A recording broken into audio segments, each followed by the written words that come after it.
Good evening বন্ধুরা, কেমন আছো তোমরা সবাই? আশা করি সবাই ভালো আছো, আমিও ভালো আছি।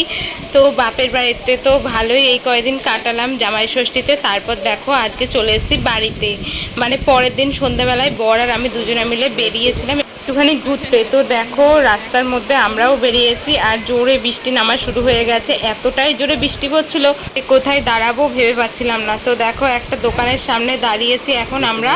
তো অনেকক্ষণ ধরে এখানে আটকে ছিলাম, প্রায় আধ ঘন্টা 1 ঘন্টার মতো। তো ভাবলাম কি করতে যে আজকে বেরোলাম, যখন বেরোলাম তখন যদি বৃষ্টিটা হতো তাহলে এত অসুবিধা হতো না। তো একটা দোকানের সামনে দাঁড়িয়েছিলাম আর এখন দেখো আরও জোরে বৃষ্টি পড়ছে। যেহেতু দোকানের সামনে দাঁড়িয়েছিলাম, কিছু না খেলেও কেমন একটা লাগে, তাই এখানে এক প্যাকেট চিপস নিয়ে নিয়েছিলাম। তো আমি আর বর দুজনে মিলে চিপস খেয়েছিলাম আর লাড্ডু খেয়েছিলাম। এই দেখো এদিকে ওর গাড়ির অবস্থাটা পুরো ভিজে, মানে গাড়ি তো পুরো স্নান করে গেছে। আর দেখেছো কতটা জোরে বৃষ্টি হচ্ছে। তারপরে বৃষ্টিটা যে একটু থেমেছিল তখন এইটা নিয়েছিলাম, এটার নামটা আমার মনে নেই, কিন্তু খেতে একদম জঘন্য, একটু ভালো না। আর প্রচণ্ড মিষ্টি, আমি তো খেতে পারিনি, এটুকুনি খেয়ে ফেলে দিয়েছিলাম। তো এখানে দেখো আমার শাশুড়ি মা বর এখন নেবে আইসক্রিম, তাই ওরা আইসক্রিম বাচ্চা কি আইসক্রিম খাওয়া যায়।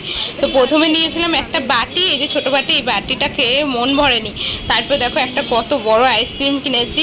তো এই যে এটা আমুলের, দারুণ খেতে লাগে এই কর্নেটো আইসক্রিমটা, আর ভীষণ বড় ছিল।